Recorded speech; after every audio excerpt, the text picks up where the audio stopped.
अगर आप UPSC prelim 2024 का एग्ज़ाम देने वाले हैं तो ये वीडियो लेक्चर आपके लिए इंपॉर्टेंट है। आपको पता ही होगा जो यूपीएससी का प्रीलिम्स एग्ज़ाम होता है इसमें करंट अफेयर कितना इंपॉर्टेंट रोल प्ले करती है। साथ ही ये विजन आईएएस की जो पीटी 365 है, आपने देखा होगा कितना चीज़ें इसमें आती हैं। इसमें करंट अफेयर भी आपकी कवर हो जाती है अगर ये आप कवर कर लेते हैं। साथ ही कुछ कॉन्सेप्ट और फैक्ट भी कवर हो जाते हैं जो ट्रेडिशनल एरिया का है। तो ध्यान में रखिएगा, इसी को ध्यान में रखते हुए हम ये लेक्चर सीरीज चला रहे हैं जिसमें हम पीटी 365 विजन आईएएस की तरफ से जो निकाली जाती है उसको कवर कर रहे हैं। इससे पहले कई लेक्चर पढ़ चुके हैं हमारे चैनल पर, अगर उनको ना देखा हो तो उनको जाके प्लेलिस्ट पे विजिट करके देख सकते हैं। ये हमारा पॉलिटी का लेक्चर है जिसमें आज हम कवर करेंगे क्या क्या अविश्वास प्रस्ताव देखेंगे, जो संसदीय विशेषाधिकार होते हैं सांसदों के उसको देखेंगे। साथ ही द एंटी डिफेक्शन लॉ या दल बदल विरोधी कानून देखेंगे, और भी क्या क्या देखेंगे। राज्यपाल और राष्ट्रपति की जो अध्यादेश जारी करने की शक्ति होती है, आर्टिकल 213, 123 इसको देखेंगे। 10 शेड्यूल देखेंगे। सारी चीज़ें आज अच्छे से कवर करेंगे, इसके सारे पहलुओं को अच्छे से समझेंगे। बाकी अगर आप चैनल पर नए हैं तो चैनल को सब्सक्राइब कर लीजिएगा ताकि आने वाले लेक्चर की नोटिफिकेशन आपको मिलती रहे। स्टार्ट करते हैं लेक्चर हमारा। बाकी अगर कोई डाउट एंड क्वेरी आती हो आपको तैयारी से रिलेटेड तो आप यहाँ पे आके पूछ सकते हैं हमसे। ये मेरा हैंडल दे रखा है इंस्टाग्राम का, और लेक्चर की पीडीएफ के लिए टेलीग्राम चैनल का लिंक पीछे दे रखा है और ये डिस्क्रिप्शन बॉक्स में प्रोवाइड करा दिया जाएगा, वहाँ पे आप जाके लेक्चर की पीडीएफ भी ले सकते हैं। तो स्टार्ट करते हैं आज का लेक्चर। मेरा नाम है अक्षय सिंह और जीएस 365 के सेशन में आपका स्वागत है। तो बढ़ते हैं लेक्चर में आगे बिना समय गवाए। स्टार्ट करते हैं लेक्चर में आगे बढ़ते हैं। तो लास्ट लेक्चर में जैसा मैंने शुरुआत में बताया, ये वाला सेक्शन हमारा पूरा कंप्लीट हो चुका है। कौन सा? जो इशू रिलेटेड टू कॉन्स्टिट्यूशन थे, ये जो सेक्शन था पूरा, इसमें जितने टॉपिक थे सारे हमने कवर कर लिए हैं। ठीक है, ये पूरे के पूरे टॉपिक जितने हैं सारे हम लोग ने कवर कर लिए हैं। आज हम स्टार्ट करेंगे इसका सेक्शन नंबर 2 जो है हमारा, जिसमें क्या देखेंगे हम, functioning of parliament, state legislature and local government. तो ये देखेंगे। ठीक है, संसद, राज्य विधानमंडल और स्थानीय सरकार की जो कार्य प्रणाली है उसको कवर करेंगे।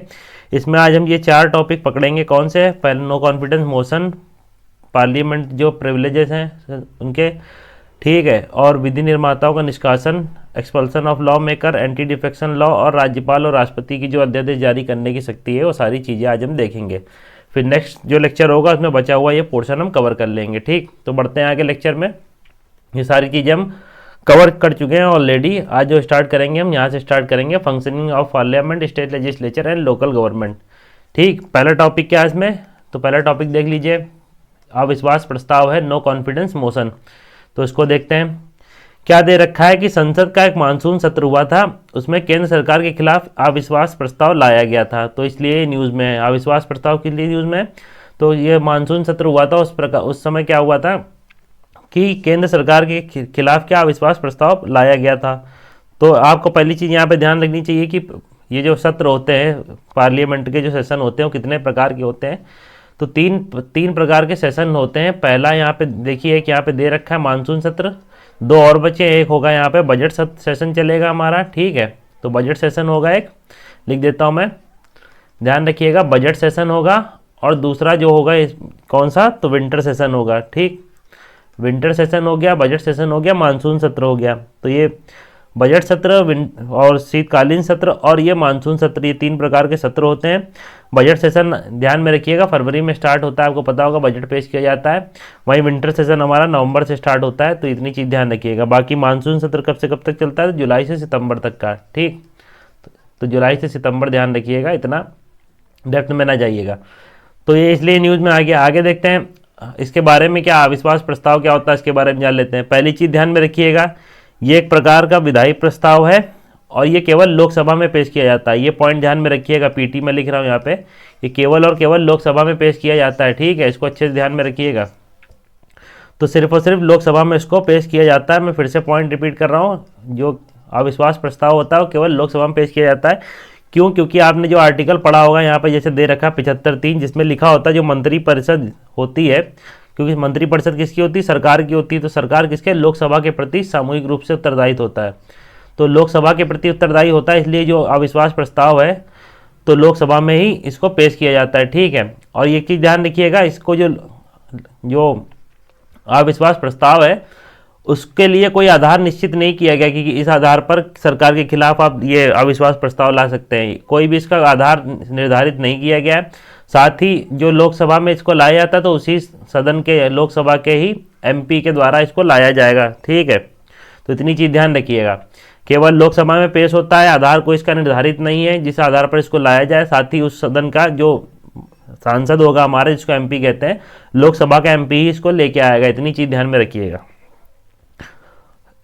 इसके द्वारा विपक्ष सरकार के बहुमत और शासन करने की क्षमता को चुनौती देता है। तो विपक्ष क्या करता है इसके द्वारा कि इनके पास बहुमत है कि नहीं सत्ता के पक्ष के पास, साथ ही शासन करने की क्षमता को चुनौती देता है अविश्वास प्रस्ताव के माध्यम से। दिया हुआ है आगे कि संसदीय लोकतंत्र में कोई सरकार तभी सत्ता में रह सकती है जब उसके पास प्रत्यक्ष रूप से निर्वाचित सदन। तो आपको पता होगा प्रत्यक्ष रूप से निर्वाचित सदन हमारा कौन सा है, तो प्रत्यक्ष रूप से निर्वाचित हमारा सदन आपको पता होगा लोकसभा है, और राज्यों में विधानसभा होता है, ठीक है। और जो राज्यसभा है उसमें पता होगा आपको इनडायरेक्ट इलेक्शन होता है, ठीक है। तो अप्रत्यक्ष रूप से इलेक्शन होता है राज्यसभा का। वहीं लोकसभा के जो एमपी होते हैं उनको हम लोग क्या डायरेक्ट वोट करने जाते हैं। तो इतनी चीज़ें ध्यान में रखिएगा। इसमें क्या दे रखा है, वही चीज़ कि संसदीय लोकतंत्र में कोई भी सरकार तभी तक सत्ता में रह सकती है जब उसके पास प्रत्यक्ष रूप से निर्वाचित सदन अर्थात लोकसभा में बहुमत हो। इसका अर्थ यह है कि यदि अविश्वास प्रस्ताव पारित हो जाता है तो मौजूदा सरकार जो होगी वो गिर जाती है, ये आपको पता होगा। अविश्वास प्रस्ताव केवल लोकसभा में उसी सदन के सदस्यों द्वारा ही लाया जा सकता है। ये सब चीज़ें हमने देख ली, ठीक है। यहाँ कुछ इंपॉर्टेंट अनुच्छेद हैं, इनको ध्यान में रखिएगा। जैसा कि इसमें दे रखा है संवैधानिक अनुच्छेद, लोकसभा में कार्य संचालन नियम। तो कुछ संविधान के अनुच्छेद दे रखे हैं अविश्वास प्रस्ताव से संबंधित, जिनके आधार पर अविश्वास प्रस्ताव लाया जाता है। साथ ही कुछ क्या है कि लोकसभा में कार्य संचालन के नियम है, उसके आधार पर भी इसको डिफाइन किया गया। तो वहीं देखिए अनुच्छेद ये ध्यान रखिएगा 75(3), ठीक।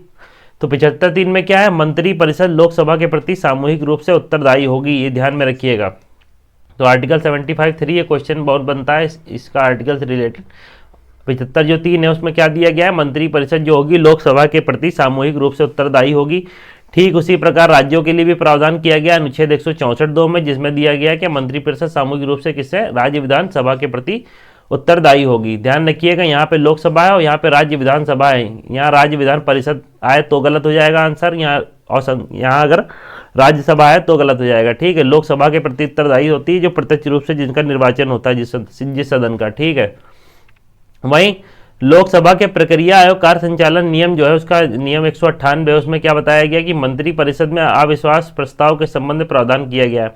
ये जो 198 नियम है, नियम संख्या 198 जो है लोकसभा की प्रक्रिया और कार्य संचालन नियम की, उसमें बताया गया कि मंत्री परिषद में अविश्वास प्रस्ताव के संबंध में प्रावधान किया गया इसमें नियम संख्या 198 में, ठीक।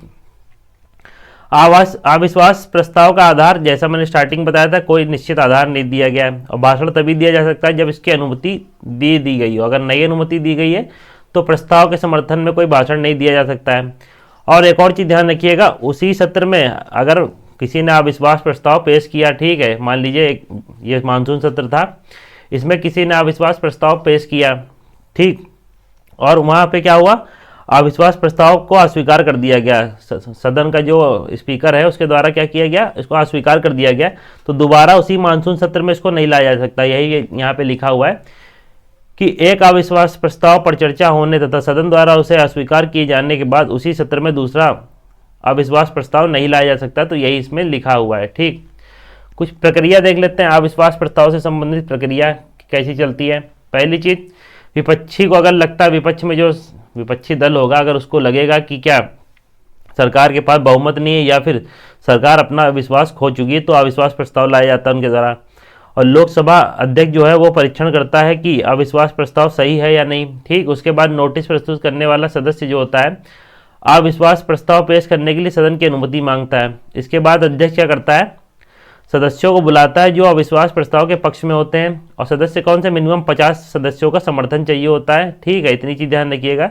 तो 50 सदस्यों का अविश्वास प्रस्ताव लाने के पक्ष में सहमति अगर व्यक्त कर देते हैं तो अध्यक्ष क्या करता है, इसे सदन में पेश करने की अनुमति दे देता है। और जब सदन में इसको पेश कर दिया जाता है तो 10 दिनों के भीतर अविश्वास प्रस्ताव पर चर्चा की जाती है पेश करने की, ठीक है, अनुमति मिलने की तारीख से।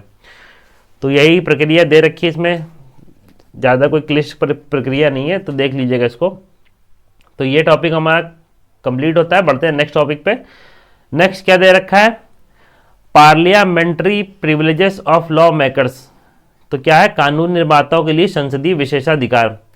तो ये न्यूज़ में क्यों आया, क्योंकि हाल ही में क्या हुआ, सुप्रीम कोर्ट ने क्या किया, भारत के मुख्य न्यायाधीश की अध्यक्षता में 7 न्यायाधीशों की एक संविधान पीठ का गठन किया। और किस लिए इस पीठ का गठन किया गया, कि जो नरसिम्हा राव वाद था उसमें 5 न्यायाधीशों की जो बेंच थी उसने एक निर्णय दिया था, उस निर्णय पर पुनर्विचार के लिए इनका गठन किया गया। ठीक है, तो 5 न्यायाधीशों की बेंच ने उस समय निर्णय दिया था, तो उसकी रिव्यू करने के लिए उससे बड़ी बेंच बैठा ली गई है 7 न्यायाधीशों की।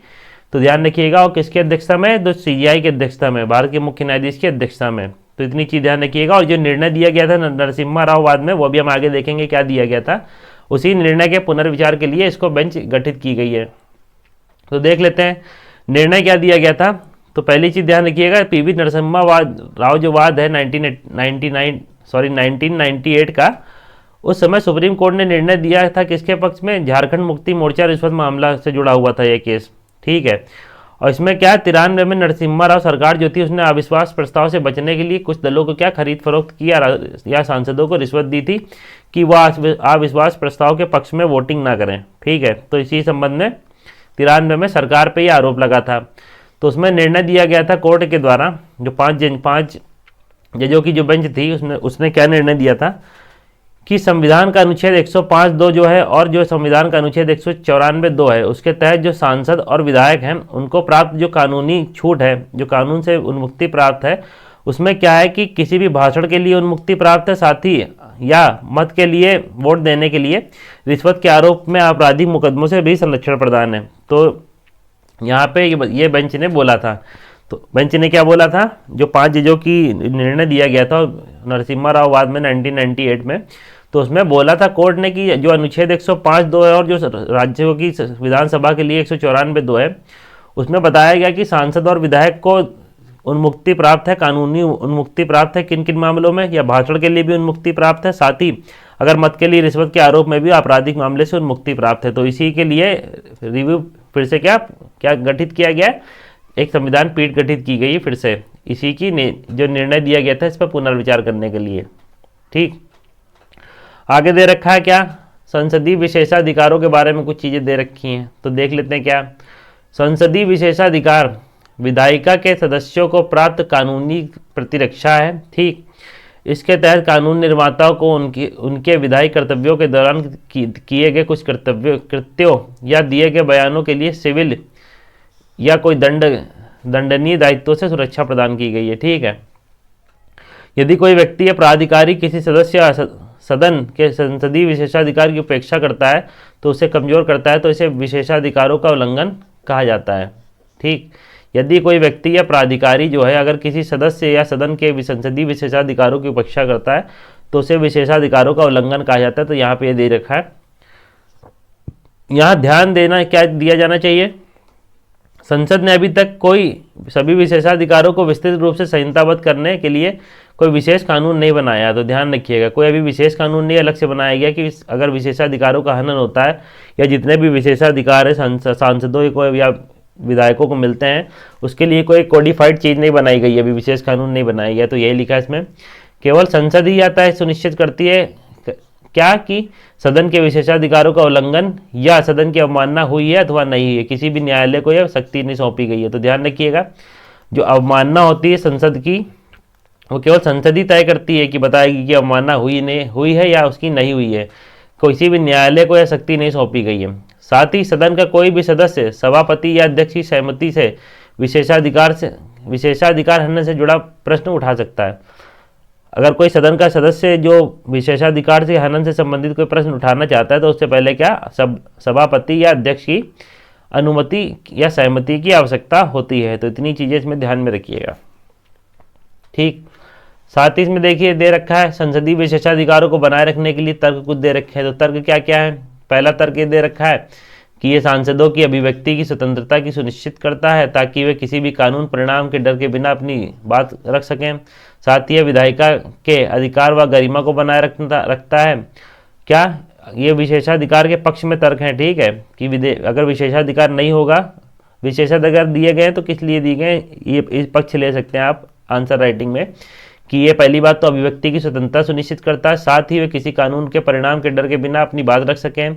विधायिका के अधिकार व गरिमा को बनाए रखता है, संसदीय सत्रों में सांसदों की उपस्थिति सुनिश्चित करता है, बिना किसी हस्तक्षेप के दोनों सदनों के स्वतंत्र और प्रभावी कामकाज के लिए ये जरूरी है, इसलिए बताया गया है पक्ष में तर्क।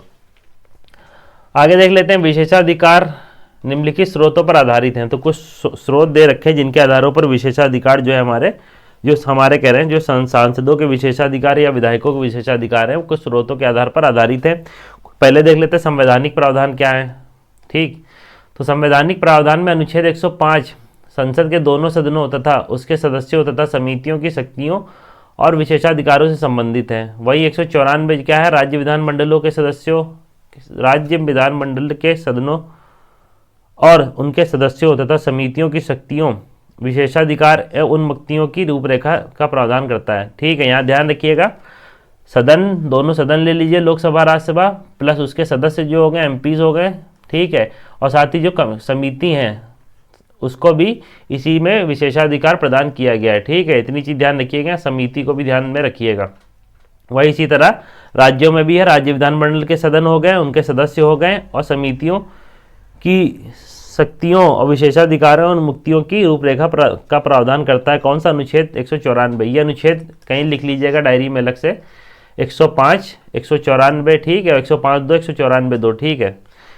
105(2) में क्या दे रखा है, अभी हम 105 देखा, 105(2) में क्या बता रखा है, इसमें प्रावधान किया गया है कि कोई भी सांसद संसद के किसी भी सदन के प्राधिकार के तहत प्रकाशित किसी भी प्रतिवेदन, पत्र, मतपत्र, कार्रवाई के संबंध में उत्तरदायी नहीं होगा। ठीक है, तो ये बताया गया, ये भी एक तरह का विशेषाधिकार है। वही अनुच्छेद 194 में भी यही बात कही गई है, लेकिन राज्य के विधानमंडल के सदस्यों के लिए। संसद में बोलने की स्वतंत्रता अनुच्छेद 105(2) के अनुसार संसद में या उसकी किसी समिति में संसद के सदस्य द्वारा कही गई किसी बात के लिए किसी मत के संबंध में उसके खिलाफ किसी न्यायालय में कोई कार्रवाई नहीं की जा सकती। तो अनुच्छेद 105(2) ये भी बताता है कि अगर कोई संसद का सदस्य या उसकी किसी समिति में संसद द्वारा जो कोई भी सदस्य का होगा, अगर वो कोई भी बात कह देता है तो उसके लिए कोई भी न्यायालय में कार्रवाई नहीं की जाएगी उसके खिलाफ। ठीक है, तो ये संसद में बोलने की स्वतंत्रता भी सुनिश्चित करता है। कौन सा, अनुच्छेद 105(2). यह स्वतंत्रता संविधान के प्रावधानों, संसद के नियमों और प्रक्रियाओं के अधीन है, जैसा कि अनुच्छेद 118 में वर्णित है। हालांकि अनुच्छेद 121 क्या बताता है कि अनुच्छेद 121 सदस्यों को सुप्रीम कोर्ट, हाई कोर्ट के न्यायाधीशों के आचरण पर चर्चा करने से रोकता है। तो ये इंपॉर्टेंट आर्टिकल है, 1 to 1 ध्यान रखिएगा।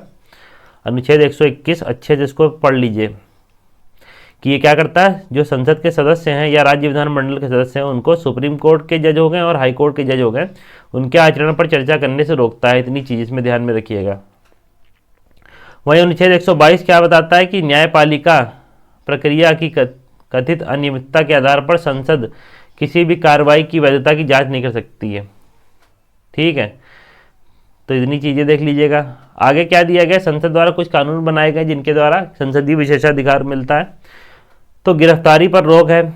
ठीक, सिविल प्रक्रिया संहिता जो 1908 की हमारी, इसमें यह प्रावधान किया गया है क्या कि किसी भी कानून निर्माता को सदन के सत्र से 40 दिन पहले और सदन सत्र के स्थगन के 40 दिन बाद तक गिरफ्तार नहीं किया जा सकता। ठीक है, मान लीजिए सत्र स्टार्ट होने वाला है 1 तारीख से, 1 जुलाई से, तो उसके 40 दिन पहले तक का उसकी गिरफ्तारी नहीं होगी, और जब सदन खत्म होगा मान लीजिए सितंबर में, तो उसके बाद 40 दिन बाद तक की उसकी गिरफ्तारी नहीं हो सकती। ठीक है, और ये सिर्फ कौन से मामलों में, सिर्फ केवल सिविल केसों में या दीवानी मामलों में ही ऐसी छूट दी गई है, तो ध्यान रखिएगा। वहीं आपराधिक मामलों में इस प्रकार की कार्रवाई से कोई छूट प्राप्त नहीं है। तो इतनी चीज़ें इसमें देख लीजिएगा। ठीक, आगे क्या दिया है, दोनों सदनों के नियम। दोनों सदनों के नियम के संदर्भ में देख लेते हैं। प्रक्रिया के नियमों और दृष्टांतों पर आधारित विशेषाधिकार जो है उसमें संसद को किसी भी दंड योग्य आरोप या अपराध के लिए किसी सदस्य की गिरफ्तारी, हिरासत, दोषसिद्धि, कारावास या रिहाई के संबंध में तत्काल जानकारी प्राप्त करने का अधिकार है। कौन से नियम के तहत, प्रक्रिया के नियम और दृष्टांतों पर आधारित विशेषाधिकार है ये किसका, सदन का, जिसके तहत संसद को किसी भी दंड योग्य आरोप या अपराध के लिए किसी सदस्य की गिरफ्तारी हो, चाहे हिरासत लिया गया हो, चाहे दोष सिद्धि के लिए हो, कारावास हो, रिहाई हो, इस संबंध में तत्काल जानकारी उसे प्राप्त करने का अधिकार है। वहीं अज्ञात व्यक्तियों को बाहर करने का अधिकार जो है वो सदन के सदस्यों को, गैर सदस्य जो होते हैं, अगर सदन के सदस्य चाहें तो जो सदन में आगे हुए बैठे लोग हैं और सदस्य नहीं वहाँ के, तो उनको सदन की कार्यवाही से बाहर करने की शक्ति भी दी गई है और अधिकार प्राप्त है। ठीक है, सदन में स्वतंत्र और निष्पक्ष चर्चा सुनिश्चित करने के लिए यह अधिकार आवश्यक है। वहीं अन्य स्रोत कौन से हैं? संसदीय परंपराएं और न्यायिक व्याख्याएं। तो ये सब चीज़ें और चीज़ दी गई थी। देख लेते हैं कंटेम्प्ट ऑफ द हाउस, सदन की अवमानना। पहली चीज़ ध्यान रखिएगा, विशेषाधिकार जो होते हैं उसका उल्लंघन और सदन की अवमानना दोनों चीज़ें अलग अलग हैं। ठीक, दोनों अलग अलग हैं। विशेषाधिकार का उल्लंघन होता है तो उसका मतलब ये नहीं होगा कि सदन की अवमानना हो गई, और सदन की अवमानना होती है तो इसका मतलब ये नहीं हुआ विशेषाधिकारों का उल्लंघन हो गया। तो ये दोनों अलग अलग हैं। इसे ऐसे किसी कार्य के रूप में परिभाषित किया गया है जो क्या, कौन ये कार्य दे रखे हैं कि इससे अगर इस तरह के कोई कार्य करता है तो क्या होगा, सदन की अवमानना होगी। पहला बता रखा है कि अगर कोई संसद के किसी कामकाज में बाधा उत्पन्न करता है, वहीं अगर ऐसा जो ऐसे पहले क्या, अगर बाधा उत्पन्न करता है संसद के किसी कामकाज में, दूसरा जो ऐसे सदन के किसी सदस्य या अधिकारी के कर्तव्य, अगर कोई अधिकारी या संसद का सदस्य है जो अपने कर्तव्यों का निर्वहन कर रहा है उसमें कोई बाधा उत्पन्न करता है तो भी उसको क्या, कंटेम्प्ट ऑफ द हाउस माना जाएगा। और इन दोनों प्रकार के जिसमें प्रत्यक्ष और अप्रत्यक्ष रूप से अच्छे परिणाम उत्पन्न करने की प्रवृत्ति दे रखी हो तो भी उसे कंटेम्प्ट ऑफ हाउस माना जाएगा। ठीक, तो इतनी चीज़ें इसमें ध्यान में रखिएगा। और क्या बता रखे हैं यहाँ पे, संसद यह सुनिश्चित करने के लिए एकमात्र प्राधिकारी है कि सदन की अवमानना हुई है या नहीं हुई है। किसी भी अदालत को यह सुनिश्चित करने की अधिकार नहीं दिया गया है। तो इतनी चीज़ देख लीजिएगा, किसी भी अधिकारी को यह सुनिश्चित करने का अधिकार नहीं दिया गया है अदालत को कि सदन की अवमानना हुई है या नहीं हुई है। ये केवल कार्य कौन करेगा, तो संसद करेगा। सदन द्वारा किसी दोषी को अवमानना के लिए हिरासत, जेल भेजने की अवधि तथा सदन के सत्र की अवधि तक ही सीमित होती है। तो अगर सदन चाहे किसी व्यक्ति को दोषी की अवमानना के लिए हिरासत में ले या जेल भेजे तो उसकी अवधि कब तक की होगी, जब तक कि सदन का सत्र चल रहा है। ठीक है, वहीं यदि सदन के सदस्य दोषी पाए जाते हैं तो उन्हें सदन से निलंबित किया जा सकता है और उन्हें निष्कासन का भी सामना करना पड़ सकता है। तो ये सब चीज़ें किसमें, कंटेम्प्ट ऑफ द हाउस के केसेस में संसद जो है हमारा कर सकता है। तो ये चीज़ें इसमें ध्यान में रखिएगा। ठीक है, आगे बढ़ते हैं। नेक्स्ट टॉपिक क्या है, एक्सपल्सन ऑफ लॉ मेकर, विधि निर्माताओं का निष्कासन। तो विधि निर्माताओं का निष्कासन देख लेते हैं। इसमें देखते हैं क्या दे रखा है। तो विधि निर्माताओं का निष्कासन के संबंध में जो प्रावधान कर रखे हैं इसमें देखते हैं। हाल ही में क्या, लोकसभा ने आचार समिति की रिपोर्ट के आधार पर अपने एक सदस्य को अवैध रूप से उपहार और परितोषण स्वीकार करने के आरोप में सदन से निष्कासित कर दिया। तो इसलिए न्यूज़ में था। ठीक, तो न्यूज़ में किस लिए था कि लोकसभा ने आचार समिति ने एक रिपोर्ट बताई जिसके आधार पर एक सदस्य जो था वो उसको किस आधार पर निष्कासित किया कि उसने अवैध रूप से उपहार और जो परितोष है, ठीक है, ग्रेटिफिकेशन, उसको स्वीकार किया। तो उस संबंध में इसको निष्कासित कर दिया गया सदन से। भारत में विधि निर्माताओं का निष्कासन के संबंध में जो प्रावधान दे रखा है उनको देखते हैं। भारत में किसी सांसद का निष्कासन जो है संवैधानिक और कानूनी आधार पर हो सकता है। ठीक है, पहली चीज़ संवैधानिक आधार पर उसका निष्कासन होगा और दूसरी चीज़ कानूनी आधार पर निष्कासन होगा। इन दोनों आधार पर किसी भी सांसद का निष्कासन हो सकता है। निष्कासन का जो संवैधानिक अधिकार है वो क्या है, संसदीय विशेषाधिकारों के उल्लंघन या सदन की अवमानना का दोषी पाए जाने वाले किसी भी सांसद को सदन से निलंबित या निष्कासित किया जा सकता है। ये संवैधानिक आधार है। ठीक है, कौन सा, कि अगर संसदीय विशेषाधिकारों के उल्लंघन होता है या सदन का अवमानना के दोषी पाया जाता है कोई सदस्य, तो उसको क्या निलंबित या निष्कासित किया जा सकता है। साथ ही प्रत्येक सदन में निष्कासन के प्रस्ताव को पारित करने के लिए कौन से बहुमत की आवश्यकता होती है, तो साधारण बहुमत की। ठीक है, ये ध्यान में रखिएगा। अगर सदन में निष्कासन के प्रस्ताव लाया जाना है तो कौन से बहुमत से पारित होगा, और साधारण बहुमत से, उसको ध्यान में रखिएगा, साधारण बहुमत से जो पारित होता है। ठीक है, निष्कासन के लिए आचार समिति की आगे की भागीदारी हमेशा आवश्यक नहीं होती है। ठीक है, तो रिपोर्ट दे देता है लेकिन उसके बाद की जो भागीदारी है वो आवश्यक नहीं होती हमेशा के लिए। ठीक है, तो यही चीज़ में दे रखी है। सांसदों के निलंबन और निष्कासन का कानूनी अधिकार, वो हमने संवैधानिक अधिकार देख लिया, अब कानूनी अधिकार देख लेते हैं क्योंकि दो आधार के आधार पर इनको हटाया जा सकता है। तो कानूनी आधार क्या है, सदन की सुचारू कार्यवाही सुनिश्चित करने और व्यवस्था बनाए रखने के लिए सदन का पीठासीन अधिकारी किसी भी सदस्य को सदन से बाहर जाने का आदेश दे सकता है। ठीक, अगर सदन को सुचारू रूप से कार्रवाई चलाने के लिए, सुनिश्चित करने के लिए और व्यवस्था बनाए रखने के लिए जो पीठासीन अधिकारी होगा, चाहे लोकसभा में अध्यक्ष हो या राज्यसभा में सभापति हो, वो किसी भी सदस्य को सदन से बाहर जाने का आदेश दे सकता है। वहीं अत्यधिक कदाचार के मामले में सदन सदस्यता के लिए अयोग्य व्यक्तियों के सदन को मुक्त करने हेतु किसी भी सदस्य को निष्कासित कर सकता है। ठीक है, तो ये दो प्रकार के कानूनी आधार हैं जिनके आधार पर सदस्यों को हटाया जा सकता है। ठीक, आगे दे रखा है क्या, लोकसभा और राज्यसभा में निलंबन से संबंधित प्रक्रिया और कार्य संचालन नियम। तो कुछ नियम दे रखे हैं। नियम कौन कौन से, नियम संख्या दे रखी है लोकसभा और राज्यसभा में अलग अलग। जैसे पहले नियम संख्या कौन सी है, 373। उसमें बताया गया कि यदि लोकसभा का अध्यक्ष को यह लगता है कि किसी सदस्य का व्यवहार अव्यवस्थापूर्ण है तो वह उस सदस्य को तत्काल सदन से बाहर चले जाने का निर्देश दे सकता है, और जब ऐसा निर्देश देगा तो उस दिन की शेष बैठक के समय तक के क्या होगा, सदन में उसको अनुपस्थित रहेगा वो। ठीक, तो अगर कोई ऐसा आदेश देता है, अगर यदि अध्यक्ष लोकसभा के अध्यक्ष को लगता है कि क्या, कि कोई सदस्य जो है उसका व्यवहार जो है अव्यवस्थापूर्ण है, तो उसको सदन से बाहर जाने के लिए निर्देश दे देगा, और अगर जब निर्देश देगा तो उस दिन की कार्रवाई या बैठक जो होगी उसमें वो भाग नहीं ले सकता है। ठीक, उसी दिन के लिए यहाँ पे ध्यान रखिएगा, उस दिन की जितनी बैठक शेष बची होगी उस समय तक का क्या, अनुपस्थित रहेगा सदन में। वहीं इसी प्रकार नियम 255 है राज्यसभा के लिए।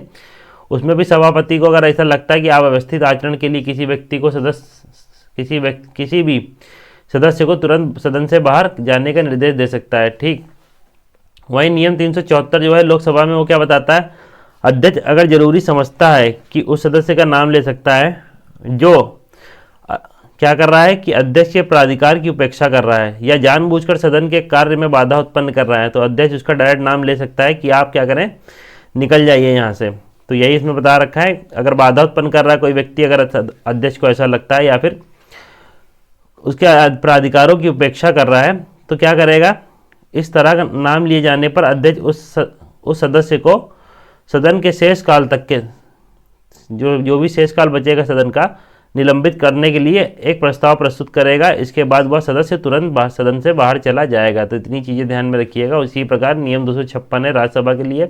इसमें भी यही है कि यह नियम भी सभापति को प्राधिकार की उपेक्षा करने और सभा के नियमों का उल्लंघन करने वाले सदस्यों का नाम लेने की अनुमति देता है। इसके बाद वो क्या होगा, जो सदस्य होगा सत्र की शेष अवधि के लिए निलंबित कर दिया जाएगा। ठीक, तो यही चीज़ इसमें बता रहा है। नियम ये 374A है, इसको कब लाया गया, 2001 में लाया गया। इसमें यह बताया गया कि यदि कोई सदस्य लोकसभा की कार्यवाही में बाधा डालता है या जानबूझकर सभा के नियमों का उल्लंघन करता है, तो लोकसभा अध्यक्ष द्वारा उसका नाम लिए जाने पर वह लोकसभा की 5 बैठक या सत्र की जो भी शेष अवधि बची होगी, जो भी कम होगा, वो स्वतः निलंबित हो जाएगा। तो ये चीज़ें वही सेम इसमें है।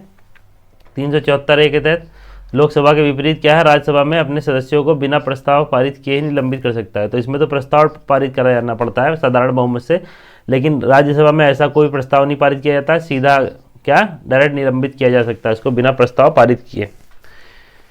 तो ये कुछ प्रकार के संचालन के नियम है, कार्य संचालन के लोकसभा और राज्यसभा के लिए। तो ये देख लीजिएगा एक बार, फिर से इसको पढ़ लीजिएगा अच्छे से और समझ में आ जाएगा आपको। आगे दे रखा है संविधान का अनुच्छेद 122 के प्रावधानों के अनुसार न्यायपालिका प्रक्रिया की कथित अनियमितता के आधार पर संसद की किसी भी कार्यवाही की वैधता की जांच नहीं कर सकती। तो यहाँ ध्यान रखिएगा, न्यायपालिका जो होती है वो प्रक्रिया की कथित अगर अनियमितता होती है, अगर जो प्रक्रिया चल रही सदन की उसमें कोई अनियमितता होती है, तो उसके आधार पर क्या संसद की किसी भी कार्यवाही की वैधता की जाँच नहीं कर सकता। ठीक है, हालांकि न्यायालय ने कई मामलों में हस्तक्षेप किया। उदाहरण के लिए ये कौन सा केस है, ये राजा रामपाल वाद 2007 में जो हुआ था, इसमें न्यायालय ने क्या किया था, हस्तक्षेप किया था। उसमें न्यायालय ने राजा रामपाल के निष्कासन को बरकरार रखा था, लेकिन यह भी कहा था कि किसी भी अवैध आधार पर इस तरह की जो कार्रवाइयाँ हैं न्यायिक जांच के दायरे में आती हैं। ठीक है, तो अगर किसी व्यक्ति को अवैध आधार के आधार पर उसको हटाया जा सकता है, ठीक है, हटाया जाता है, तो उस आधार पर क्या जो न्यायालय है वो न्यायिक जांच कर सकता है। ठीक है, चाहे उसका संसद की जांच, ठीक है, तो ये सारे कार्य कर सकता है। और यहाँ ध्यान रखने योग्य तथ्य यह है कि निष्कासन और अयोग्यता एक ही समान नहीं होते हैं। भारतीय संविधान निष्कासन और अयोग्यता दोनों का प्रावधान करता है। अयोग्यता के तहत क्या होता है कि संसद का जो सदस्य होता है आगे चुनाव नहीं लड़ सकता, वहीं निष्कासन के तहत क्या होता है, वह चुनाव तो लड़ सकता है लेकिन कुछ समय के लिए उसको निष्कासित किया जा सकता है, फिर चाहे वो 1 दिन के लिए हो बैठक से, या पूरे सत्र के दौरान निष्कासित होना हो, या 2-4-5 दिन के लिए हो, इसको निष्कासित करना कहते हैं। वहीं अगर कोई अयोग्य हो जाता है तो मतलब अयोग्य हो गया, वो इलेक्शन भी नहीं लड़ पाएगा, तो उसको अयोग्यता या अयोग्य उसको कहते हैं। ठीक है, आगे दिया गया है कि संसद के सदस्यों की अयोग्यता के संबंध में कुछ प्रावधान दे रखे हैं। ये अधिनियम है 10वीं अनुसूची और ये संविधान में अनुच्छेद भी कुछ दे रखे हैं जिनके आधार पर क्या है, सदस्यों को अयोग्य घोषित किया जाता है। तो देख लेते हैं संसद के सदस्यों की जो क्या है, संसद के किसी भी सदन के सदस्यों की अयोग्यता के संबंध में कुछ प्रावधान दे रखे हैं। लोक प्रतिनिधित्व अधिनियम देख लेते हैं 1951 का जो है, इसमें क्या दे रखा है। इस अधिनियम की धारा है 8(3)(a)। इसके अनुसार दोषी ठहराए जाने वाले विधायिका के किसी भी सदस्य को यदि 2 वर्ष से अधिक का कारावास की सजा सुनाई जाती है तो दोषी ठहराए जाने की तिथि से अयोग्य माना जाएगा ऐसा व्यक्ति, और ऐसे व्यक्ति को सजा पूरी की जाने की तिथि से अगले 6 वर्ष तक चुनाव लड़ने के लिए अयोग्य माना जाएगा। तो मतलब क्या है, लोक प्रतिनिधित्व अधिनियम 1951 हमारा बताता है कि अगर कोई व्यक्ति है जिसको क्या 2 वर्ष से अधिक का कारावास हो जाए, ठीक है, तो उस समय अगर वो संसद का सदस्य है तो उसको तुरंत अयोग्य घोषित किया जाएगा। साथ ही उसे अगले जो सजा उसकी जहाँ से पूरी होगी उसके आगे से 6 वर्ष तक का उसको क्या अयोग्य माना जाएगा इलेक्शन लड़ने के लिए भी। तो यही चीज़ इसमें दे रखी है। वहीं 10वीं अनुसूची हमारी प्रावधान करती है, 10वीं अनुसूची आपको पता होगा 52वां संविधान संशोधन, ध्यान में रखिएगा 52वां संविधान संशोधन ध्यान रखिएगा। इसको एंटी डिफेक्शन ले और दल बदल कानून भी कहते हैं। तो 10वीं अनुसूची ध्यान में रखिएगा।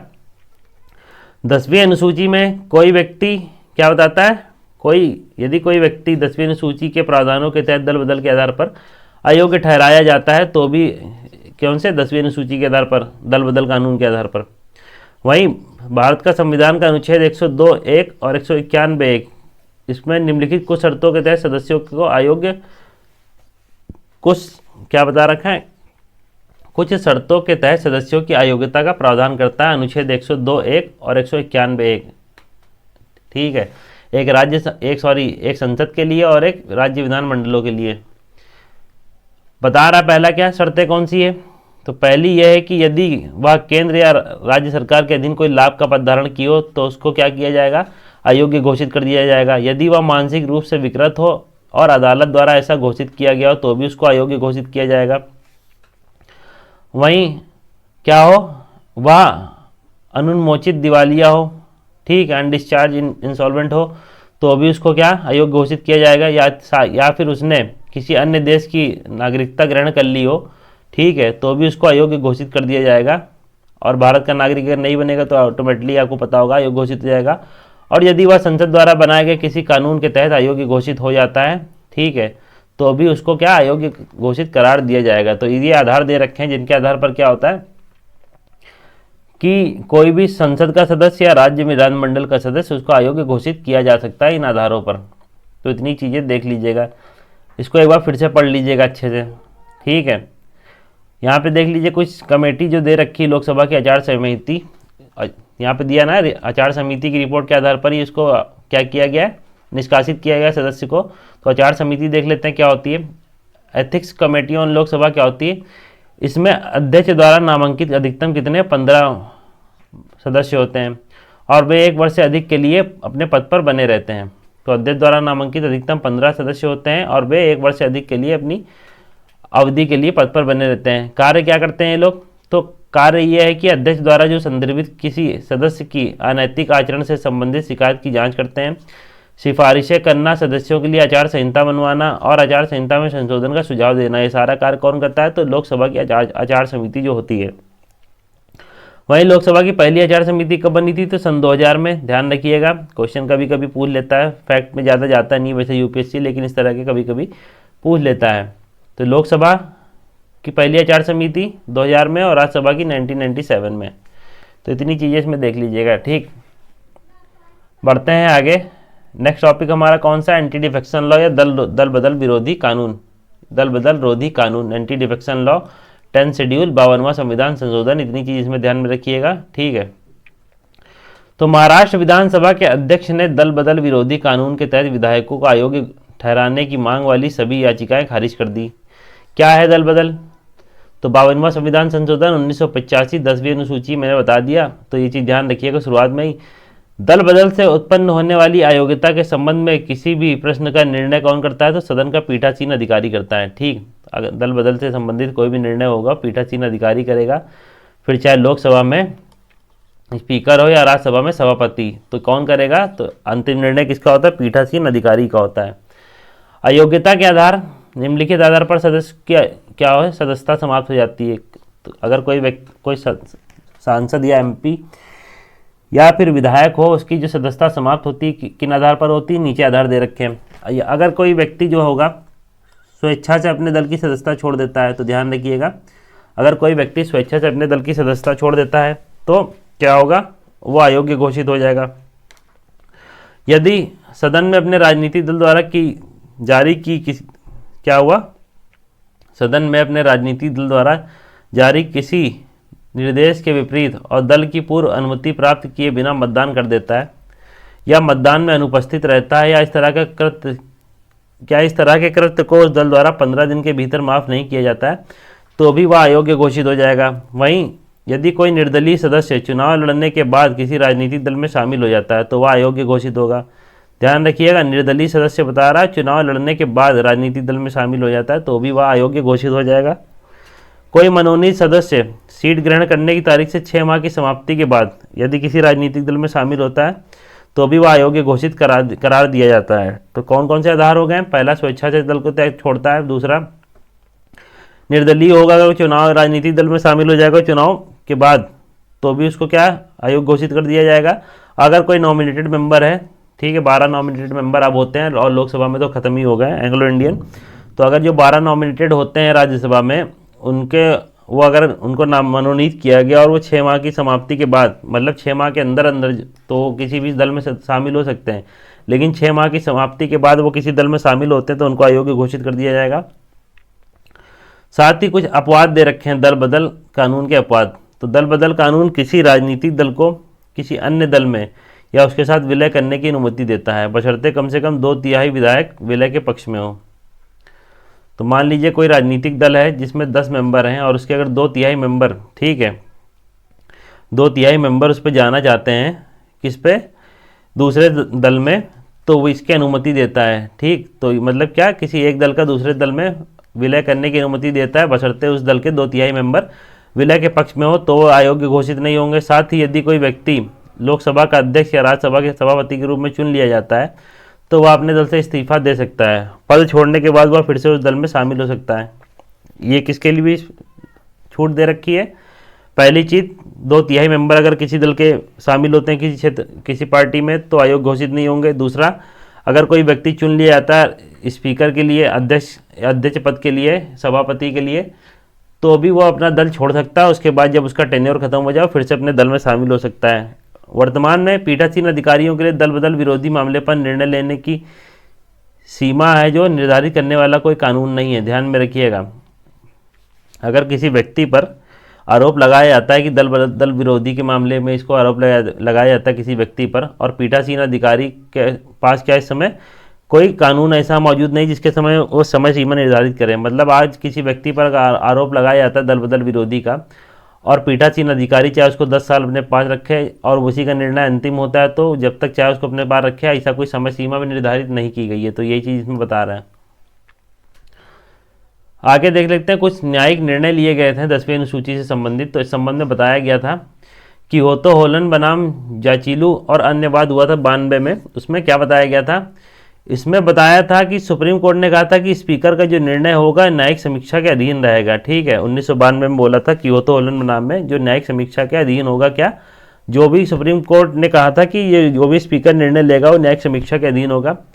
वहीं कीशम मेघचंद्र सिंह बनाम माननीय अध्यक्ष मणिपुर विधानसभा एवं अन्य वाद में 2020 में सुप्रीम कोर्ट ने कहा था कि 10वीं अनुसूची के तहत अयोग्यता संबंधी याचिकाओं पर अध्यक्ष द्वारा 3 महीने के भीतर निर्णय लिया जाना चाहिए। देखिए, यहाँ अभी क्या वो रखा है कि कोई समय सीमा निर्धारित करने वाला कानून नहीं है, लेकिन अगर आपको मेंशन करना हो तो आप ये सुप्रीम कोर्ट का निर्णय जो है वो मेंशन कर सकते हैं कि इस वाद में सुप्रीम कोर्ट ने ये बताया था कि 3 महीने के भीतर निर्णय लिए जाना चाहिए। ठीक है। और सुप्रीम कोर्ट ने अपने राजनीतिक निष्ठाओं के तहत विधानसभा अध्यक्षों की ओर से किए जाने वाले पक्षपातपूर्ण व्यवहार के मुद्दे पर भी गौर किया। साथ ही 10वीं अनुसूची के तहत मामलों का फैसला करने के लिए एक स्थायी अधिकरण का भी सुझाव दिया, एक परमानेंट ट्रिब्यूनल का सुझाव दिया कोर्ट ने इनका निस्तारण करने के लिए, जो भी मामले आते हैं 10वीं अनुसूची के तहत। ठीक है, वर्तमान में तो शक्ति सारी स्पीकर के पास होती है या सभापति के पास होती है, लेकिन इसके लिए क्या बोला है कि स्थायी अधिकरण का भी सुझाव दिया था कि सम्यक चंद्र सिंह बनाम मणिपुर जो अध्यक्ष है उनके मामले में। तो इतनी चीज़ें ध्यान रखिएगा। केस ये नया 2020 का ही है। ठीक है, तो इतनी चीज़ इसमें ध्यान में रखिएगा। एंटी डिफेक्शन लॉ से संबंधित 10वीं अनुसूची, 52वां संविधान संशोधन, ठीक, अंतिम निर्णय अध्यक्ष का, और वर्तमान में कोई ऐसा कानून नहीं जो समय सीमा तय करे। ये सारी चीज़ें ध्यान में रखिएगा। विप देख लेते हैं। विप क्या होता है? दल बदल विरोधी कानून का नियम जो 2 है, दल के सदस्यों को दल के विहिप और नीतियों का पालन करने के दायरे में रखता है। तो दल के विहिप और नीतियों का पालन करने के दायरे में रखता है। ठीक है, संसद की भाषा में विहिप का तात्पर्य यह है कि दल के सदस्यों को एक निश्चित निर्देश का पालन करने के लिए जारी या लिखित आदेश। तो क्या मतलब है? संसदीय भाषा में विहिप का तात्पर्य यह है कि दल के सदस्यों को एक निश्चित दिशा निर्देश, ध्यान रखिएगा, निश्चित निर्देश का पालन करने के लिए जारी एक लिखित आदेश होगा, उसी को क्या बोलेंगे? विहिप। इस तरह के निर्देश जारी करने के लिए दल के अधिकृत सदस्य को भी विहिप या सचेतक कहा जाता है। जो अधिकृत सदस्य होता है दल का, उसको भी विहिप कहा जाता है, जो इसमें जारी करता है निर्देश। ठीक है, भारत में विहिप की अवधारणा ब्रिटिश संसदीय प्रणाली से विरासत में मिली है। इसको ध्यान में रखिएगा। अगर ये कभी पूछ ले, भारत में जो विहिप जो होता है उसको कहाँ से लिया गया है या कहाँ से अवधारणा आई है, तो ब्रिटिश संसदीय प्रणाली से अवधारणा विरासत में मिली। ध्यान में रखिएगा, ब्रिटिश से। तो ब्रिटिश संसदीय प्रणाली से हम लोग को ये मिली है। कहाँ से अवधारणा चली आ रही है ये? तो ब्रिटिश संसदीय प्रणाली से। ब्रिटेन में विधि निर्माताओं को विहिप के माध्यम से दल के आदेशों का पालन करना होता था, तो तब से यह अवधारणा चली आ रही है हमारे इस पे भारत में। तो इतनी चीज़ें इसमें ध्यान में रखिएगा। बढ़ते हैं नेक्स्ट। राष्ट्रपति और राज्यपाल की अध्यादेश जारी करने की शक्ति, ordinance making power of president and governor.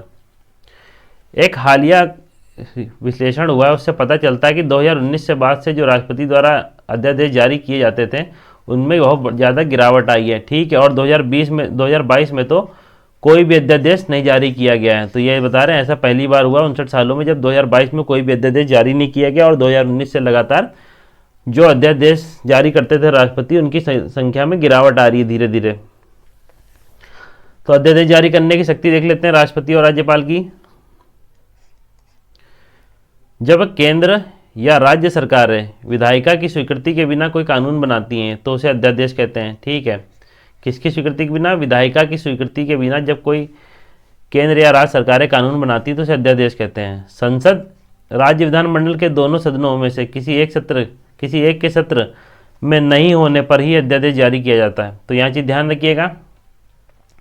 Ordinance कब जारी किया जाता है? या तो दोनों सदन न चल रहे हों, ठीक है, या एक न चल रहा हो। ठीक है, तो या तो एक न चल रहा हो या दोनों न सदन न चल रहे हो, ठीक, तभी अध्यादेश जारी किया जा सकता है। अगर दोनों सदन चल रहे हैं तो अध्यादेश जारी नहीं किया जा सकता। ठीक, तो ये चीज़ ध्यान रखिएगा। और अध्यादेश जारी कौन कौन सा कर सकता है? 123 के तहत राष्ट्रपति और 213 के तहत राज्यपाल। इतनी चीज़ ध्यान में रखिएगा इसमें। ठीक, आगे देख लेते हैं क्या दे रखा है, और यही सब चीज़ें बता रखी हैं। और जो अध्यादेश जारी करने का प्रावधान जो है वो कहाँ से? भारत परिषद अधिनियम 1861 में भी था, भारत शासन अधिनियम 1909 में भी था, और 1935 में भी था। तो अध्यादेश जारी करने के प्रावधान इन 3 कानून में भी थे जो आज़ादी से पहले लाए गए थे अंग्रेजों के द्वारा। संविधान का अनुच्छेद 123, 213 अध्यादेश संबंधी उपबंध किए गए। इसमें अनुच्छेद 123 राष्ट्रपति को बताता है और 213 राज्यपाल को अध्यादेश जारी करने की शक्ति देता है।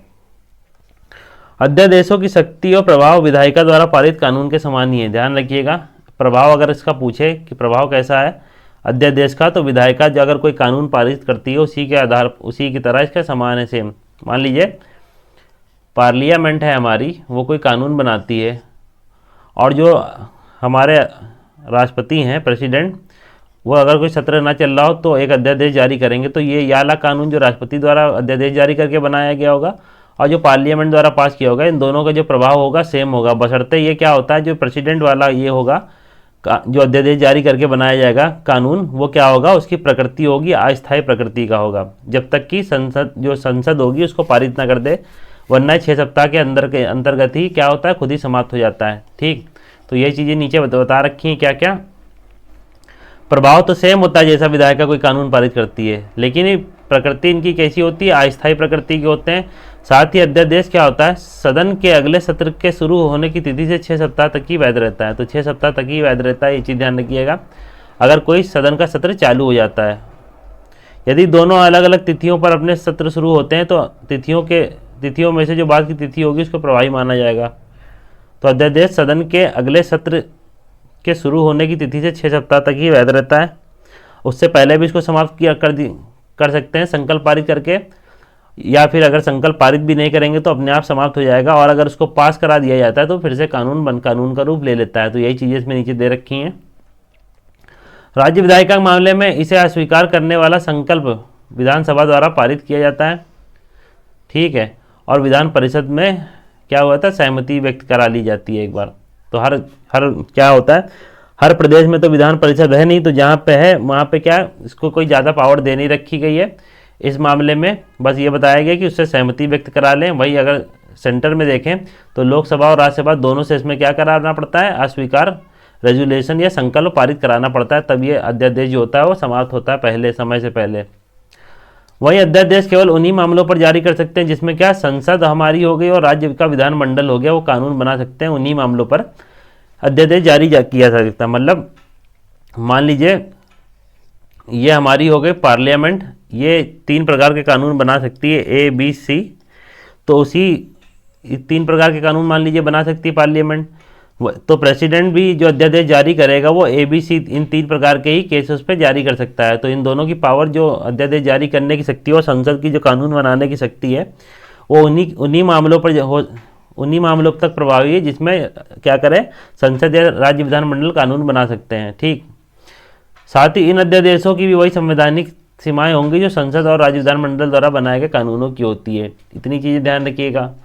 हालांकि किसी राज्य का राज्यपाल निम्नलिखित मामलों में राष्ट्रपति के निर्देश के लिए बिना अध्यादेश जारी नहीं कर सकता है। तो ठीक है, राष्ट्रपति के निर्देश के बिना कुछ मामले नीचे दे रखे हैं, उनमें क्या होगा, राज्यपाल अध्यादेश जारी नहीं कर सकता। कौन कौन से मामला, यदि समान उपबंध वाला विधेयक जो होगा राज्य विधानमंडल में प्रस्तुत करने के लिए राष्ट्रपति की पूर्व स्वीकृति की आवश्यकता होगी। वहीं दूसरा, यदि राज्यपाल समान उपबंधों वाले विधेयक को राष्ट्रपति के विचार के लिए आरक्षित रखने के लिए आवश्यक समझता है। और तीसरा, यदि समान उपबंध वाला राज्य विधानमंडल का कोई अधिनियम राष्ट्रपति सहमति की प्राप्ति किए बिना अमान्य हो गया हो तो क्या करें, इन 3 मामलों में राज्यपाल क्या करेगा, बिना राष्ट्रपति की सहमति के, ठीक है, इन पर अध्यादेश जारी नहीं कर सकता इन मामलों में। तो इतनी चीज़ें इसमें ध्यान में रखिएगा। तो हमारा लेक्चर यहाँ पे ख़त्म होता है। आई होप वीडियो लेक्चर आपको अच्छा लगा होगा। अच्छा लगा हो तो वीडियो को लाइक कर दीजिएगा। कोई कमी हो तो कमेंट बॉक्स में बताइएगा। मिलते हैं नेक्स्ट वीडियो में, तब तक के लिए गुड बाय।